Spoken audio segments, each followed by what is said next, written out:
நமது மெய்ப்பரும் நமது மீட்பரும் நமது ஆண்டவருமாகிய இயேசு கிறிஸ்துவில் பிரியமான உறவுகளே, நாள்தோறும் வத்திக்கான் வானொலியின் நிகழ்ச்சிகளை அருள் ஒளி இணையதளம் வழியாக உங்களுக்கு நாங்கள் ஒளிபரப்புகின்றோம். உங்களுக்காக தொகுத்து வழங்குபவர் உங்கள் அன்பு சகோதரன் பேசாலை தாஸ்.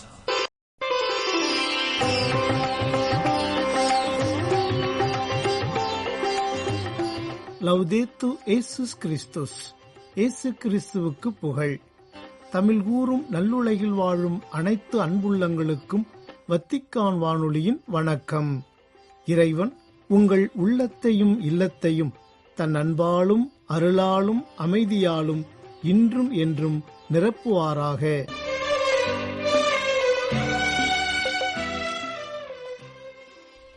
அன்பு நேயர்களே, வத்திக்கான் வானொலி இன்று உங்களுக்கு வழங்கவிருப்பவை: தடம் தந்த தகைமை, திருத்தந்தையின் புதன் பொது மறைக்கல்வி உரை மற்றும் செய்திகள்.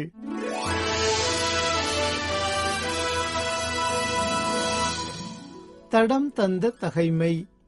வெளிப்படாது மறைந்திருப்பது ஒன்றுமில்லை.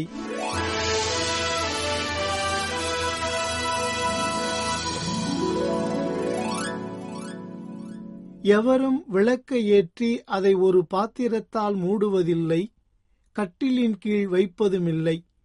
மாறாக உள்ளே வருவோருக்கு ஒளி கிடைக்கும்படி அதை விளக்குத்தண்டின் மீது வைப்பர். வெளிப்படாது மறைந்திருப்பது ஒன்றுமில்லை, அறியப்படாமலும் வெளியாகாமலும் ஒளிந்திருப்பதும் ஒன்றுமில்லை. விளக்கு எனும் சொல் பல அர்த்தங்களை கொண்டது. எண்ணெய், திரி, தீ என மூன்றும் தீய்ந்து ஒளி உமிழ்வது, புரிய வைப்பது, அழுக்கானதை கழுவி பளிச்சென ஆக்குவது என சொல்லிக்கொண்டே போகலாம். மேற்கண்ட எல்லாவற்றிற்கும் விளக்கு என்ற சொல்லையே பயன்படுத்துகின்றோம். விளக்கு மனிதரை வழிநடத்துவது, இருள் அழிப்பது, தன்னை இழப்பது, இருப்பதை காட்டுவது. இப்பணிகளையெல்லாம் புரியும் விளக்கை போல ஒளிர்வதே நடமாடும் விளக்குகளாம் நம் பணி. ஏற்றப்படும் விளக்கினால்தான் இவையெல்லாம் நிகழும். விளக்கு ஏற்றப்படாமலோ ஏற்றப்பட்ட விளக்கு கட்டிலின் கீழோ வைப்பதனால் எப்பயனுமில்லை. மனிதர் ஒவ்வொருவரும் தங்கள் நற்செயல்களால் ஒளிர வேண்டும். அது விளம்பரமாக அன்றி பின்தொடர்தலுக்கான மாதிரியாக அமைய வேண்டும். விளக்காய் ஒளிரும் நாம் ஒவ்வொருவரும் ஏனையோரை இருளின் பாதையில் அல்லாமல் ஒளியின் வழியில் வழிநடத்த வேண்டியது நம் பிறப்பின் பொறுப்பாகும். இறைவா, வாழ்வின் கடைசி மூச்சு வரை நான் ஏற்றப்பட்ட விளக்காக ஒளிர நீரே என் எண்ணெயாயிரும்.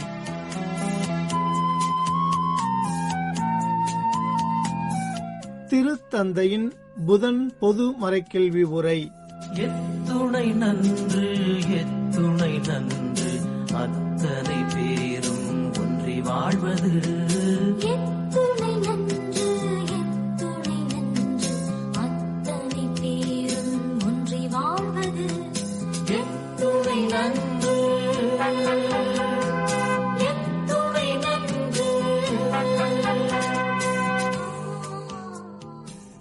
மார்ச் 4 புதன்கிழமை வத்திக்கானின் புனித பேதுரு பெருங்கோவில் வளாகத்தில் சரியாக காலை 10 மணிக்கு தனது புதன் பொது மறைக்கல்வி உரையை தொடங்கினார் திருத்தந்தை 14ஆம் லியோ. கோட்பாட்டு அமைப்பு விதி தொகுப்பு மக்களினங்களின் ஒளி என்ற திரு அவை பற்றிய 2ஆம் வத்திக்கான் பொதுச்சங்க ஆவணம் குறித்த தனது சிந்தனைகளையும் எண்ணங்களையும் திருப்பயணிகளுடன் இவ்வாரமும் தொடர்ந்து பகிர்ந்து கொண்டார் திருத்தந்தை. முதலில் திருத்தூதர் பவுல் எபேசியருக்கு எழுதிய திருமுகத்திலிருந்து இறைவார்த்தைகள் ஆங்கிலம் மற்றும் பல்வேறு ஐரோப்பிய மொழிகளில் வாசிக்கப்பட்டன. இப்போது வாசகத்திற்கு செவிமடுப்போம். சகோதரர் சகோதரிகளே, அன்பின் அடிப்படையில் உண்மை பேசி தலையாகிய கிறிஸ்துவை போன்று எல்லாவற்றிலும் நாம் வளர வேண்டும். அவரால்தான் முழு உடலும் இசைவாய் பொருந்தி தன்னிடமுள்ள தசை நார்களால் இறுக்கி பிணைக்கப்பட்டுள்ளது. ஒவ்வொரு உறுப்பும் தனக்கே குறிக்கப்பட்ட பணியை செய்வதால் உடல் வளர்ச்சி பெற்று அன்பால் கட்டமைப்பு பெற்று வளர்ச்சியடைகின்றது. இறைவார்த்தை வாசிப்பிற்கு பிறகு திருத்தந்தை தனது புதன் பொதுமறைக்கல்வி உரையை தொடங்கினார். Oggi proseguiamo il nostro approfondimento sulla Costituzione conciliare Lumen Gentium, Costituzione dogmatica sulla Chiesa. Nel primo capitolo, là dove si intende soprattutto rispondere alla domanda su cosa sia la Chiesa, essa viene descritta come una realtà complessa. Ora ci domandiamo, in che consiste tale complessità?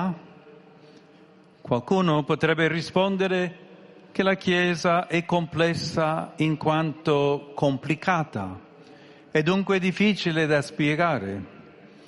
Qualcun altro potrebbe pensare che la sua complessità derivi dal fatto di essere un'istituzione carica di 2000 anni di storia, con caratteristiche diverse rispetto a ogni altra aggregazione sociale o religiosa. அன்புள்ள சகோதரர் சகோதரிகளே, காலை வணக்கம். உங்கள் அனைவரையும் அன்புடன் வரவேற்கின்றேன். கோட்பாட்டு அமைப்பு விதி தொகுப்பு மக்களினங்களின் ஒளி என்ற திரு அவை பற்றிய 2ஆம் வத்திக்கான் பொதுச்சங்க ஆவணம் குறித்த நமது சிந்தனைகளை இவ்வாரமும் தொடர்வோம். முதல் பிரிவில் திரு அவை என்றால் என்ன என்பது பற்றிய முதன்மை கேள்வி உரையாற்றப்படும் இடத்தில் அது ஒரு சிக்கலான யதார்த்தம் என்று விவரிக்கப்பட்டுள்ளது. இப்போது நம்மை நாமே கேட்டுக்கொள்கிறோம், திரு அவையை சிக்கலாக்குவது எது? சிலர் இது சிக்கலானது மற்றும் விளக்க கடினமாக இருப்பதால் சிக்கலானது என்று நினைக்கிறார்கள். மற்றவர்கள் இது 2000 ஆண்டுகால வரலாற்றை கொண்ட ஒரு நிறுவனம் மற்றும் வேறு எந்த சமூக அல்லது மதக்குழுவிலிருந்தும் வேறுபட்ட குணங்களை கொண்டிருப்பதால் இது சிக்கலானது என்று நம்புகிறார்கள். இருப்பினும் லத்தீன் மொழியில் காம்ப்ளெக்ஸா என்ற சொல் உண்மையில் ஒரே யதார்த்தத்திற்குள் வெவ்வேறு அம்சங்கள் அல்லது பரிமாணங்களின் வரிசைப்படுத்தப்பட்ட ஒன்றிப்பை குறிக்கிறது. இதனால்தான் மக்களினங்களின் ஒளி என்ற இந்த ஆவணம் திரு அவை என்பது நன்கு கட்டமைக்கப்பட்ட ஒரு உயிரினம் என்றும் அதில் மனித மற்றும் இறை பரிமாணங்கள் பிரிக்கப்படாமலும் குழப்பமில்லாமலும் இணைந்து வாழ்கின்றன என்றும் கூற முடியும். முதல் பரிமாணம் உடனடியாக உணரத்தக்கது. ஏனெனில் திரு அவை என்பது ஆண்கள் மற்றும் பெண்களின் சமூகமாகும். அவர்கள் கிறிஸ்தவர்களாக இருப்பதன் மகிழ்ச்சியையும் போராட்டத்தையும் தங்கள் பலம் மற்றும் பலவீனங்களுடன் பகிர்ந்து கொள்கிறார்கள், நற்செய்தியை அறிவிக்கிறார்கள் மற்றும் வாழ்க்கை பயணத்தில் நம்முடன் வரும் கிறிஸ்துவின் உடனிருப்பின் அடையாளமாக இருக்கிறார்கள். இந்த இறை பரிமாணம் அதன் உறுப்பினர்களின் சிறந்த முழுமையோ அல்லது ஆன்மீக மேன்மையோ அல்ல, மாறாக கிறிஸ்துவில் உணரப்பட்ட மனிதகுலத்திற்கான கடவுளின் அன்பின் திட்டத்திலிருந்து திரு அவை உருவாக்கப்பட்டது என்பதே உண்மை. ஆகையால் திரு அவை ஒரே நேரத்தில் மன்னகத்திற்குரிய சமூகமாகவும் கிறிஸ்துவின் மறைவுடலாகவும் காணக்கூடிய ஒரு சபையாகவும் ஆன்மீக மறைபொருளாகவும் வரலாற்றில் இருக்கும் ஓர் யதார்த்தமாகவும் விண்ணகத்தை நோக்கி திருப்பயணம் செய்யும் மக்களாகவும் உள்ளது.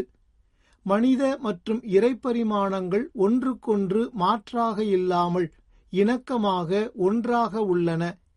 இதன் காரணமாக திரு அவைக்கு மனிதம் மற்றும் தெய்வீகம் இரண்டும் கொண்ட ஒரு சிறப்பு இயல்பு உள்ளது. அது பாவிகளாகிய மக்களை வரவேற்று அவர்களை கடவுளிடம் நடத்திச் செல்ல உதவுகிறது. திரு அவையின் இந்த நிலையை வெளிச்சமிட்டு காண்பிக்கும் விதமாக மக்களினங்களின் ஒளி என்ற இந்த ஆவணம் கிறிஸ்துவின் வாழ்க்கையை பற்றி பேசுகிறது. பாலஸ்தீனத்தில் இயேசுவை சந்தித்த மக்கள் அவரை ஓர் உண்மையான நபராக கண்டனர். அவர்கள் அவரது முகத்தையும் அவரது கைகளையும் கண்டு அவரது குரலையும் கேட்டனர். அவரை பின்பற்ற முடிவு செய்தவர்கள் அன்புடன் நோக்கும் அவரது பார்வையின் அனுபவத்தாலும் அவரது ஆசீர்வதிக்கும் கரங்களின் தொடுதலாலும் அவரது விடுதலை மற்றும் நலமாக்கும் வார்த்தைகளாலும் துல்லியமாக ஈர்க்கப்பட்டனர். இருப்பினும் அதே வேளையில் அந்த மனிதரை பின்பற்றுவதன் வழியாக சீடர்கள் கடவுளுடனான ஒரு சந்திப்பிற்கு தங்களை திறந்த மனம் கொண்டவர்களாக மாற்றிக்கொண்டனர். கிறிஸ்துவின் திருவுடல் உண்மையில் அவரது முகம், அவரது சைகைகள் மற்றும் அவரது வார்த்தைகள் யாவும் கண்ணுக்கு தெரியாத கடவுளை வெளிப்படையாக வெளிப்படுத்துகின்றன. இயேசு உண்மையில் யார் என்பதன் காரணமாக நாம் மீண்டும் திரு அவையை பார்க்க முடியும். நாம் அதனை கூர்ந்து நோக்கும்போது அது சாதாரண மக்களால் ஆனது என்பதை காணலாம். சில வேளைகளில் அவர்கள் நற்செய்தியின் அழகை காட்டுகிறார்கள். மற்ற நேரங்களில் அவர்கள் மற்றவர்களைப் போலவே போராடி தவறுகளை செய்கிறார்கள். இருப்பினும் துல்லியமாக அதன் உறுப்பினர்கள் மற்றும் அதன் வரையறுக்கப்பட்ட மன்னகத்திற்குரிய அம்சங்கள் வழியாக கிறிஸ்துவின் உடனிருப்பும் அவரது மீட்பின் செயலும் வெளிப்படுத்தப்படுகின்றன. நமது முன்னாள் திருத்தந்தை 16ஆம் பெனடிக்ட் அவர்கள் கூறியது போல, நற்செய்திக்கும் நிறுவனத்திற்கும் இடையே எந்த எதிர்ப்பும் இல்லை. மாறாக திரு அவையின் கட்டமைப்புகள் நமது காலத்தில் நற்செய்தியை உணர்ந்து உறுதிப்படுத்துவதற்கு துல்லியமாக பணியாற்றுகின்றன. மன்னகத்திலிருந்து பிரிக்கப்பட்ட ஒரு சிறந்த மற்றும் தூய்மையான திரு அவை இல்லை. ஆனால் வரலாற்றில் மனுவுருவெடுத்த கிறிஸ்துவின் ஒரே ஒரு திரு அவை மட்டுமே உள்ளது. இதில்தான் திரு அவையின் தூய்மை அடங்கியுள்ளது. கிறிஸ்து அதில் வாழ்கிறார். அதன் உறுப்பினர்களின் சிறிய தன்மை மற்றும் வலுவற்ற இயல்பின் மூலம் தொடர்ந்து தம்மையே கொடுக்கிறார். அதில் நிகழும் இந்த நிரந்தர அருள்வியப்பு செயல் பற்றி சிந்திப்பதன் மூலம் கடவுளின் முறையை நாம் புரிந்து கொள்கிறோம். அவர் தனது படைப்புகளின் பலவீனத்தின் மூலம் தன்னைத்தானே காணக்கூடியவராக ஆக்குகிறார். தொடர்ந்து வெளிப்படுத்தி செயல்படுகிறார்.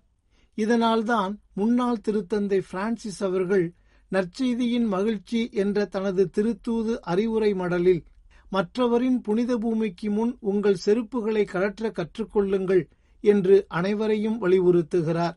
இது அதன் புலப்படும் வடிவங்களை ஒழுங்கமைப்பதன் மூலம் மட்டுமல்லாமல் கிறிஸ்துவின் உடலாகிய ஆன்மீக கட்டிடத்தை நம்மிடையே ஒருமைப்பாடு மற்றும் பிறரன்பு செயல்கள் மூலம் கட்டியெழுப்புவதன் வழியாகவும் இன்றும் கூட திரு அவையை கட்டியெழுப்ப நமக்கு உதவுகிறது. உண்மையில் பிறரன்பு பணிகள் உயிர்த்தெழுந்தவரின் உடனிருப்பை தொடர்ந்து உருவாக்குகின்றன. எல்லோரும் பிறரன்பு செயல்களில் மட்டுமே கவனம் செலுத்துவதற்கு விண்ணகம் அருளட்டும். அது மட்டுமே அனைத்தையும் வெல்லும். அது இல்லாமல் எப்பொருளுக்கும் மதிப்பில்லை. அது எங்கிருந்தாலும் அனைத்தும் அதன் பக்கம் ஈர்க்கப்படும் என்று புனித அகுஸ்தினார் தனது மறைவுரை ஒன்றில் கூறினார். இவ்வாறு தனது மறைக்கல்வி உரையை நிறைவு செய்தார் திருத்தந்தை. இறுதியாக இயேசு கற்பித்த இறைவேண்டல் ஜெபத்திற்கு பிறகு அனைத்து திருப்பயணிகளுக்கும் தனது அப்போஸ்தலிக்க ஆசீரை வழங்கினார். Incoraggio voi, cari sposi novelli, a scoprire il valore della preghiera nella Chiesa domestica che avete formato. A tutti la mia benedizione. ஒரு கொடி கிளையாய் நாம் இருக்கின்றோம், எத்துணை நன்று. அந்த ஊரே திருச்சபையில் நாம் இருக்கின்றோம், எத்துணை நன்று. ஒரு கொடி கிளையாய் நாம் இருக்கின்றோம், எத்துணை நன்று. அந்த ஊரே திருச்சபையில் நாம் இருக்கின்றோம், எத்துணை நன்று. ஒரே குடும்பமாய் நாம் இருக்கின்றோம், எத்துணை நன்று. இன்று ஒருவித அழைப்பை நாம் பெற்றுக்கொண்டோம், எத்துணை நன்று. எத்துணை நன்று, எத்துணை நன்று, அத்தனை பேரும். அன்பு நேயர்களே, இதுவரை நீங்கள் கேட்டு மகிழ்ந்தது வத்திக்கான் வானொலி வழங்கிய திருத்தந்தையின் புதன் பொதுமறைக்கல்வி உரை.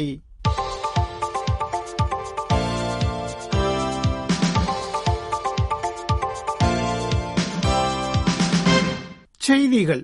மத்திய கிழக்கில் வன்முறை அதிகரித்து வரும் நிலையில் உலகத் தலைவர்கள் அமைதிக்காக பாடுபட வேண்டுமென்றும் ஆயுதங்கள் இல்லாமல் தீர்வுகளை தேட வேண்டுமென்றும் கேட்டுக்கொண்டார் திருத்தந்தை 14ஆம் லியோ. மார்ச் 3 செவ்வாயன்று திருத்தந்தையர்களின் கோடைகால ஓய்விடமான காஸ்தல் கந்தோல்ஃபோவில் செய்தியாளர்களுக்கு வழங்கிய நேர்காணல் ஒன்றில் இவ்வாறு அழைப்பு விடுத்த திருத்தந்தை, உலகளவில் வெறுப்பு அதிகரித்து வரும் நிலையில் பேச்சுவார்த்தைக்கு வழிகாண வேண்டுமென்று வலியுறுத்தினார். அமைதிக்காக இறைவேண்டல் செய்யுங்கள், அமைதிக்காக உழைப்போம், வெறுப்பை குறைப்போம் என்று கூறிய திருத்தந்தை, அச்சுறுத்தல்கள் அல்லது ஆயுதங்களால் நிலைத்தன்மையை கட்டியெழுப்ப முடியாது என்றும் குறிப்பிட்டார். அமெரிக்கா, இஸ்ரேல் மற்றும் ஈரான் சம்பந்தப்பட்ட அண்மைய இராணுவ நடவடிக்கைகள் குறித்து இஞ்ஞாயிற்றுக்கிழமை வழங்கிய நண்பகல் மூவேளை இறைவேண்டல் உரையின் இறுதியில் தனது கரிசனையையும் அக்கறையையும் வெளிப்படுத்தினார் திருத்தந்தை.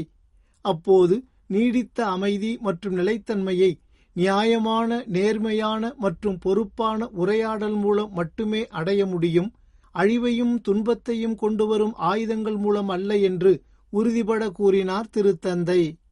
திரு அவை எப்போதும் அமைதியை ஆதரிக்கிறது என்றும், இது பலவீனமான அல்லது நடைமுறைக்கு மாறான அமைதி அல்ல, மாறாக நீதி, திறந்த உரையாடல் மற்றும் மக்களின் உரிமைகளை பாதுகாப்பதன் மூலம் பொறுமையாக கட்டமைக்கப்பட்ட ஒன்று என்று கூறினார் திருப்பீடச் செயலர் கர்தினால் பியேத்ரோ பரோலின். இத்தாலியின் இராணுவ கத்தோலிக்க திரு அவை நிர்வாகத்தின் 100வது ஆண்டு நிறைவை கொண்டாடும் வகையில் மார்ச் 3 செவ்வாய்க்கிழமையன்று ரோமையிலுள்ள புனித பவுல் பெருங்கோவிலில் நிகழ்ந்த திருப்பலியின் மறைவுரையில் இவ்வாறு கூறினார் கர்தினால் பரோலின். தனது மறைவுரையில் அமைதிக்காக இறைவேண்டல் செய்த கர்தினால் பரோலின் அவர்கள், இயேசு ஆண்டவர் ஆயுதங்களை மௌனமாக்கி மனிதகுலத்தை ஒப்புரவுக்கு உள்ளாக்கட்டும் என்று குறிப்பிட்டார்.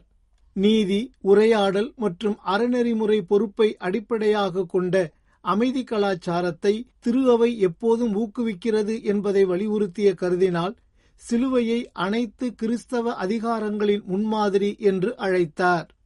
பாகிஸ்தானில் கிறிஸ்தவ மற்றும் இஸ்லாமிய தலைவர்கள் தவக்காலம் மற்றும் ரமலான் ஆகிய புனித காலங்களில் அமைதிக்காக ஒன்றிணைந்து இறைவேண்டல் செய்து மதங்களுக்கு இடையிலான ஒன்றிப்பை ஒரு வலிமை வாய்ந்த வெளிப்பாடாக முன்வைத்தனர் என்று ஃபீதே செய்தி நிறுவனம் தெரிவித்துள்ளது. லாகூரின் வரலாற்று சிறப்புமிக்க பாத்சாகி மசூதியில் இடம்பெற்ற கூட்டு இஃப்தார் விருந்துடன் கூடிய இந்த சந்திப்பு குறிப்பாக பாகிஸ்தான் மற்றும் ஆப்கானிஸ்தான் இடையே நிலவி வரும் மோதல்களுக்கு மத்தியில் ஒன்றிப்பு மற்றும் நல்லிணக்கத்தை வளர்ப்பதை நோக்கமாக கொண்டிருந்தது என்றும் அச்செய்தி நிறுவனம் குறிப்பிட்டுள்ளது. அமைதியை மேம்படுத்துவதில் நோன்பு, இறைவேண்டல் மற்றும் தர்மம் ஆகியவற்றின் முக்கியத்துவத்தை எடுத்துரைத்துள்ள லாகூர் உயர்மறை மாவட்டத்தின் முதன்மை அருள்பணியாளர் ஆசிப் சர்தார் அவர்கள், இந்த நடைமுறைகள் கடவுள் மீதான நமது பக்தியிலும் பொதுநலனுக்கான நமது பகிரப்பட்ட அர்ப்பணிப்பிலும் நம்மை ஒன்றிணைக்கின்றன என்று கூறினார். லாகூரில் உள்ள அமைதி மையத்தின் இயக்குநரான அருள்பணி டொமினிக்கன் ஜேம்ஸ் சன்னன் மற்றும் அந்த மசூதியின் தலைவர் அப்துல் கபீர் ஆசாத் ஆகியோரும் இந்த நிகழ்வில் கலந்து கொண்டனர். இவர்கள் இருவரும் கிறிஸ்தவ இஸ்லாமிய உறவுகளை வலுப்படுத்தவும், பாகிஸ்தானின் நிலைத்தன்மை மற்றும் உலகளாவிய மோதல்களை முடிவுக்கு கொண்டு வரவும் இறைவேண்டல் செய்யவும் அழைப்பு விடுத்தனர். மார்ச் 1 இஞ்ஞாயிறன்று இடம்பெற்ற நண்பகல் மூவேளை இறைவேண்டல் உரையின் இறுதியில் இந்த மோதல்கள் குறித்து கவலை தெரிவித்தார் திருத்தந்தை என்பது குறிப்பிடத்தக்கது. கடந்த 2025ஆம் ஆண்டு டிசம்பரில் ஏற்பட்ட தித்வா புயலின் பேரழிவிலிருந்து இலங்கை மெல்ல மெல்ல மீண்டு வருகிறது என்று தெரிவித்துள்ளது ஃபீதே செய்தி நிறுவனம்.